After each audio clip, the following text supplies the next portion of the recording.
Hey, what's up, everybody? Video 44 coming at you with another video. All right, so the score was 111-97. The Golden State Warriors did, in fact, beat the Lakers in Vegas for the fourth preseason installment for our team, fifth for theirs. They're perfect 5-0. We are 1-3. Um, this game was not all that fun for me to watch, if I'm being 100% honest with you. I will start with the good, though. Anthony Davis looked fantastic. He was great in the first half. I thought he looked sharp. He was physical. He was getting his spots. He was hitting his shots defensively. He was rebounding. He was doing everything that you want to see from Anthony Davis. So this was a good Anthony Davis game, and he only played 18 minutes. We did play our starters a little bit further into the third quarter, so we're ramping up their usage, and I really love what I saw from Anthony Davis. Another good thing about this game is we only had 12 turnovers as a team, which is significantly lower than what we've been doing throughout this preseason. So I think that was a very positive thing there. And Rui Hachimura, I thought, played a pretty good game, even though his shooting percentages 1 for 5 from behind the arc weren't great. I think he was like 6 for 15 from the field, but I did think he rebounded the ball well and started off the game very strong, and most of his minutes looked pretty strong out there. So I say this was his best preseason game. Yeah, after that, it wasn't a whole lot of good, man. D'Lo had a cold night. We had like 4 players who were 0 for gophers. 4 0 for gophers, y'all. We gave up 10, excuse me, 8 players in double figures on the other side. 8 players in double figures, including Moses Moody was the high man with 21 points, and I'm giving him the game ball. But, this was just a tough game all the way around to watch, to be honest with you. I really did not have fun watching this. And this is honestly probably the first time I felt that way in this preseason. I think we play a good brand of basketball for the most part. And there were good moments in this game, but I just thought our 3-point shooting was a bit forced. We didn't hit them. We shot very poorly from the field. I don't remember exactly what the percentages are. Forgive me, I'm still trying to wrap myself into form. But I think we're somewhere under 40% from the field, and that's just not like the Lakers, man. That's not who we are. The unit that we have tends to not overshoot the 3 ball, as we know, but we're trying to force it into our equation, which I think is healthy. But just how we go about it is going to determine how successful we are. And I think this is the kind of game where if we would have played like our old selves, we probably would have gave ourselves a better chance to win than the new version of us that just jacks up threes. I thought some of our shots were off balance. Some of the shots we took were just unnecessary. Certain shots, whether they fell or didn't fall, I just didn't think were good quality shots in certain situations. Especially as we start to bring in our bench unit. We just didn't have it, man. And it was so many people on our bench that was cold, bro. So many different human beings that could not get nothing going. Jalen Hood-Schifino was awful tonight shooting the ball. Who else? Gabe Vincent was awful tonight shooting the ball. Max Christie was awful tonight shooting the ball. Dalton Connect, for the most part, found a way to get shots to fall at the end in garbage time, but he was cold throughout the first 3 quarters. He was not shooting very well early on. D'Lo was awful shooting the ball. It was just a bad shooting night for the team as a whole. And that's kind of what it was. It's a preseason game. We're lucky it doesn't count. We're very pleased that it doesn't count. We are glad that we got some more data. And so that's really what it's about. Everybody walks away healthy, so we're definitely pleased about that. But this was not it. And to top it all off, I just really thought that we did a horrible job of trying to put the young guys in the strongest position to look their best. Guys did not play well, but I didn't think they were utilized all that great either. We forced Bronny into the game. He looked terrible. He couldn't hit a shot. It was awful. It was real bad. He did have a chase down block, but his struggles continue, and it's forced. Guys are trying to force him the ball. Guys are trying to, they're trying to get him his looks. It's just forced. It's so forced, and I don't think anybody's happy with it. None of that looked any good tonight. Jalen Hood-Schifino looked a little frustrated out there, man. It's just forced, bro. We didn't get Quincy Olivari a single minute, which I'm really unhappy about. If I'm being honest with everybody, I just think that it's one of those situations where the Lakers would prefer him not to look any better, so they don't have to put more pressure on themselves to keep him. And that's kind of how I took it tonight. We put everybody on the floor but him and Kelly and Goodwin, and I just felt like after the way Quincy played in the last game, he probably should have had about 20 minutes tonight.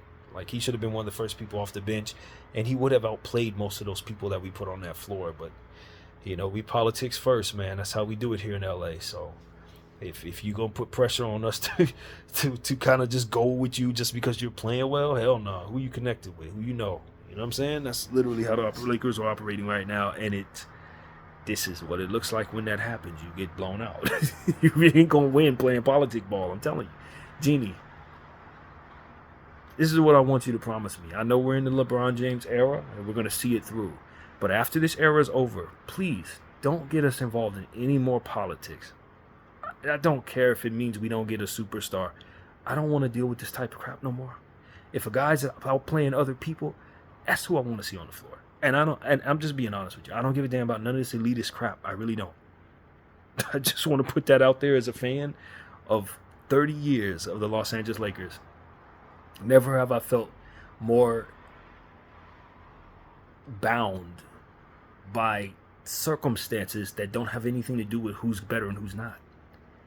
I didn't feel this way when we had Kobe on the team. I didn't feel this way when we had in the early years of LeBron. But this, right now, and over the last, say, 2 seasons, I've really felt bound by the politics of our team and what it is that you know, kind of leans into what makes certain people happy. Yeah, I don't.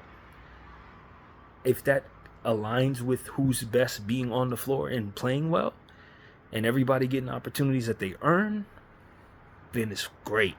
But if it has us foregoing that, it's really not great product. Above all other opinions, it's just not good product. And I get it. Certain guys you're paying money, so you want to justify playing them because you're paying them. But sometimes that doesn't equate to who's playing better. And sometimes we just want to see the guys who aren't the greatest, the most expensive investments be on the floor just because they're better to watch play ball, if I'm being completely honest with you. And tonight, I wanted to see Quincy Olivari play ball, and I did not see that. And I was very unhappy about it. And I'm just being honest with you guys. I know that's kind of weird because he's not a starter. He's like a Exhibit 10 player. But I tuned in to watch him continue being on the rampage that he was on the last game. And we did not put him in the game for a single minute. And I walk away as a Laker fan very disappointed because of that. I'm just being honest with you. I came to see him. He never showed up. He never got a chance to get in the game. I don't blame JJ for that because I know this is politics. I know it's the politics. I know it just comes down to, yo, hey, this is what we got going on. He don't really fit that. If he keeps on playing well, it makes us all look bad. So it's best we just sit this kid and not give him too many minutes so that he don't come out here and continue to show people why we're stupid for doing the politic game instead of leaning on him more, because he outplay most of these people we're using. And that is exactly what I think would have happened. If you would have put him on the floor, he probably would have been the best player on the floor in that second and third unit, just like he was in the last game. You know what I'm saying? It's just what I think would have happened. It's what I think would have happened. I think if he would have got out there, he would have outplayed 80% of the people we suited up tonight. Just being honest. And so that's how I felt about this preseason game. I just thought it was just Lakers politics on display and why it doesn't coincide with good product. Everything forced.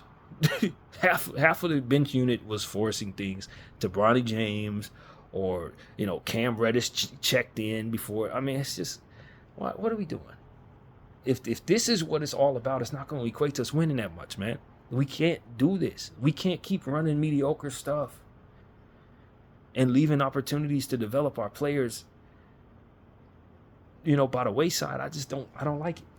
I don't like it. The players don't like it. I can tell you half of the players on the team were basically rolling their eyes at some of the stuff that was going on tonight. It's just, it doesn't work.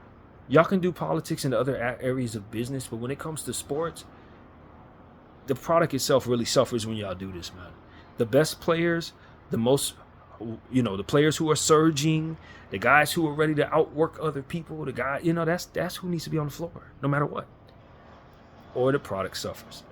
And so I want the NBA as a whole to hear this. The product suffers when organizations do this, what the Lakers are doing right now. It's just not that fun, man. So that's really what I got to say, man. We missed out on a good opportunity, and not only making this a more fun game to watch, but we're missing out on a great opportunity to improve upon our chemistry. And I think our chemistry took a hit tonight. And I'm gonna stand by that. I think the most delicate thing about this Laker team this year is the chemistry. And as long as we continue to do things the way we did them tonight, we're gonna lose some young guys. Some young people are not gonna have the same energy. A guy like Jalen Hood-Schifino, I can tell you right now, he's not happy. He gonna put on a good face. He gonna do his very best, but he don't feel it's fair, man. His body language tells the whole story. You know what I'm saying? It just is what it is.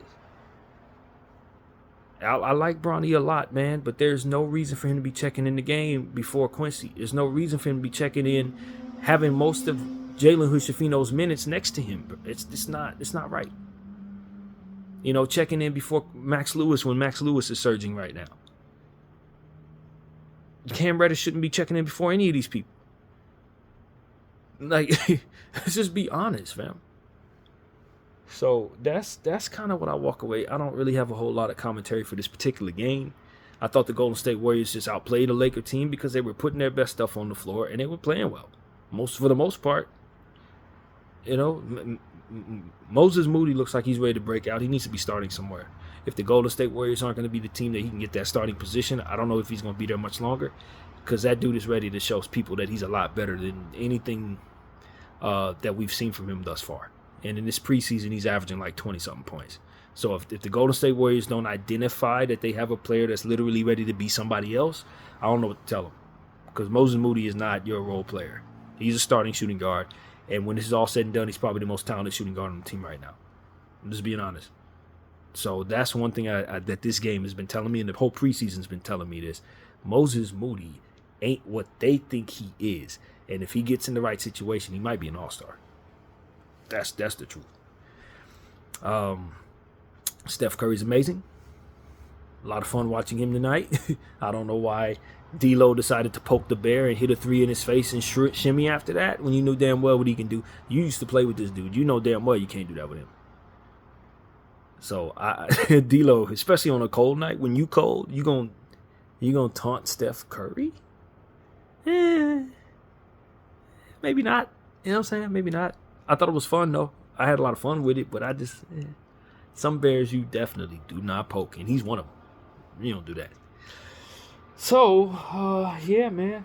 I just felt we got beat by a team that's a little bit better than us right now, man. I really think that. I pointed out the things that I thought were positive, and those were all that were really positive. It wasn't much else. 2 for 2 Jackson Hayes, perfect from the field. Nobody else seemed to be perfect from the field, so him doing 2 for 2, I guess, is noteworthy. You know what I'm saying? But I don't know, man. I don't know. I just think the Lakers playing politic ball right now, and I don't think it's good. I think a lot of Laker Nation is going to be feeling the way I did. Why the hell didn't we see Quincy Olivari? And you're not going to give me a good answer. I know you're not. You know what I'm saying? That's what it really comes down to, Lakers. I know you're not going to give me a good answer. There was no reason for him not to play tonight. He was the best player on the floor in the last one. So this is just, it's bad politics. And, I'm a Laker fan, so I'm never going to wish for what I would otherwise wish for in this situation. But I will identify what it is that's on my mind. In most situations like this where I'm not the fan of the team, I hope that player goes somewhere else and beats the hell out of you every time he sees you for the rest of eternity. That would be what the situation would be if I weren't on your side. If I wasn't a Laker fan, I would say, Quincy Olivari, please go somewhere else so you can torch these idiots. That would be what I'd say. But then I'm hurting myself because I'm a Laker fan and I genuinely want the good player on my team to play. Like he's earned. Like his 9 minutes of play in that last game earned him about 15 to 20 minutes tonight. That's what I want him to do for me as a Laker fan. And if he would have sucked out there, then fine. You understand that was a blip in the road, and he ain't what you think he is. But right now, I have no reason to believe that he's anything less than them 9 minutes because we didn't give him any minutes tonight. So that, I thought, I don't know if I don't think it's on JJ. I doubt it was. I'm sure this is an executive decision. But when a guy earns it, if you want to uphold the integrity of what we're doing, if a guy earns it, he should be granted it. So that's really what I take from this, man. This is bad politic ball, and it looked exactly like that. And we got what we deserve for doing it. A loss. Luckily, it doesn't count. But if we carry this type of crap into the regular season, this is what it's gonna look like. This is what our team's gonna look like. We gonna be a mediocre basketball club, politicking our way all the way through, and people are gonna be happy because their leverage is met, and team's gonna suck, and it's gonna be people not happy about it, and that's pretty much all I gotta say, man. So Moses Moody gets the game ball. Anthony Davis, love what I saw from you, bro. Rui Hachimura taking steps in the right direction. Turnovers were down. 3-point shots went up, but they did not fall, and that is pretty much it, man. Bronny James has a lot of work to do, man, and as long as we're continuing to force him into this situation, the game will not be fun for him, and it won't be fun for the people on the floor with him. BDL 44, I thank y'all for watching. I'm out.